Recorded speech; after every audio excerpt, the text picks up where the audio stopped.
ప్రభువైన యేసుక్రీస్తు నామములో మీ అందరికీ ఉదయకాలపు శుభాలు తెలియజేయుచున్నాను.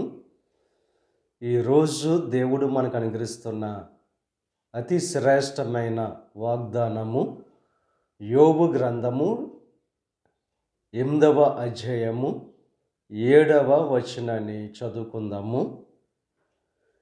నీవు మహాభివృద్ధి పొందుదువు. ఈరోజు దేవుడు అతి అద్భుతమైన శ్రేష్టమైన వాగ్దానం చేస్తున్నారు. మీరు మహాభివృద్ధి పొందుతారని చెప్పి దేవుడు వాగ్దానం చేస్తున్నారు. ఎవరైతే దేవుని వైపు చూస్తారో, ఎవరైతే దేవుని కొరకు జీవిస్తారో వారి జీవితాల్లో ఈ వాగ్దానం అనేది నెరవేర్చబడుతుంది. మనం మహా అభివృద్ధి పొందాలంటే దేవుణ్ణి జాగ్రత్తగా వెతికే వరంగా మనం ఉండాలి. ఆయన వెదగడం అంటే దేవుణ్ణి అనుసరించి జీవించటం. మన జీవితంలో మన యొక్క ప్రవర్తన జాగ్రత్తగా పరిశీలన చేసుకుని ఆయనను అనుసరించి ఎప్పుడైతే జీవిస్తామో మహా అభివృద్ధి పొందుకుంటాం. ఆయనను బ్రతిమాలుకునే వారంగా మనం ఉండాలి. ఈ లోక సంబంధమైన మనుషులను బ్రతిమాలే వారంగా ఉంటాము, కానీ దేవుని పాదాలు పట్టుకుని బ్రతిమాలుకునే వారంగా మనం ఉండం. అందుకనే మనం మహా అభివృద్ధి పొందుకోలేకపోతున్నాం, దేవుని యొక్క ఫలాలు పొందుకోలేకపోతున్నాం. ఈ ఉదయకాల సమయంలో ఆయన పాదాలు పట్టుకుని ఎప్పుడైతే బ్రతిమాలుకుంటామో మన జీవితంలో అభివృద్ధి అనేది పొందుకుంటాం.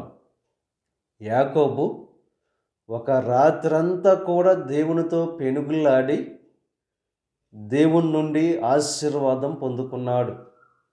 మన మహా అభివృద్ధి పొందాలంటే ఆయనను జాగ్రత్తగా వెతికే వారంగా ఉండాలి, ఆయనను బ్రతిమాలుకునే వారంగా ఉండాలి, పవిత్రమైన జీవితం జీవించే వారంగా మనం ఉండాలి. యథార్థత అనేది మనలో ఎప్పుడైతే ఉంటుందో మనం మహా అభివృద్ధి చెందుతాం.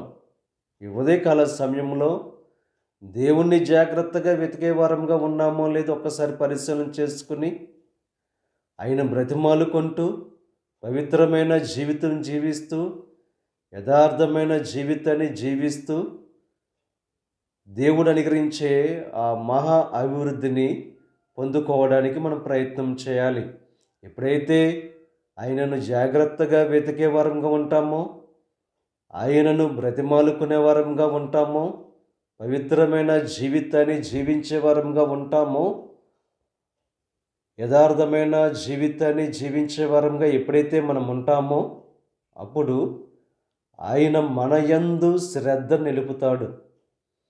ఆయన ఒక్కసారి తన యొక్క కనుదృష్టి మన మీద పెట్టాడంటే మనం మహా అభివృద్ధి పొందుకుంటాం.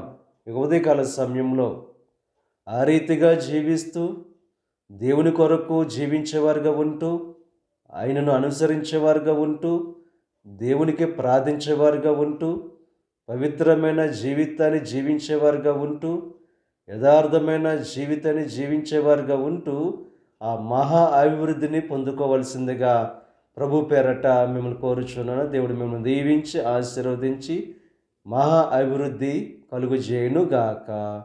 ఆమేన్. ప్రార్థన చేసుకుందాం. పరిశుద్ధుడా, మహోన్నతుడా, సర్వశక్తిమంతుడైన యేసయ్య, ఈ ఉదయకాల సమయంలోనూ అనుగ్రహించిన అతి శ్రేష్టమైన వాక్యాన్ని బట్టి నీకు స్తుతులు చెల్లిస్తున్నాం దేవా. ఈ ప్రార్థనలో ఏకీపిస్తున్న ప్రతి ఒక్కరికి మహా అభివృద్ధి కలుగు చేయండి. ఈరోజు తలపెట్టిన ప్రతి కార్యాన్ని నెరవేర్చండి.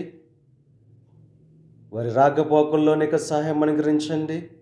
ఈ దిన ఆశీర్వాదాలు ప్రతి ఒక్కరి మీద మెండుగా క్రమరింపచేసి నీ దీవులతో నింపి నడిపించమని మా ప్రభువైన యేసు క్రీస్తు నామం పేరట వేడుకొనుచున్నాం తండ్రి. ఆమేన్. తండ్రి, కుమార, పరిశుద్ధాత్మ త్రియేక దేవుని యొక్క కృప సదాకాలం మనకు తోడై ఉండి దేవుని యొక్క దీవెనలో ఆశీర్వాదాలతో నింపి నడిపించునుగాక. ఆమేన్.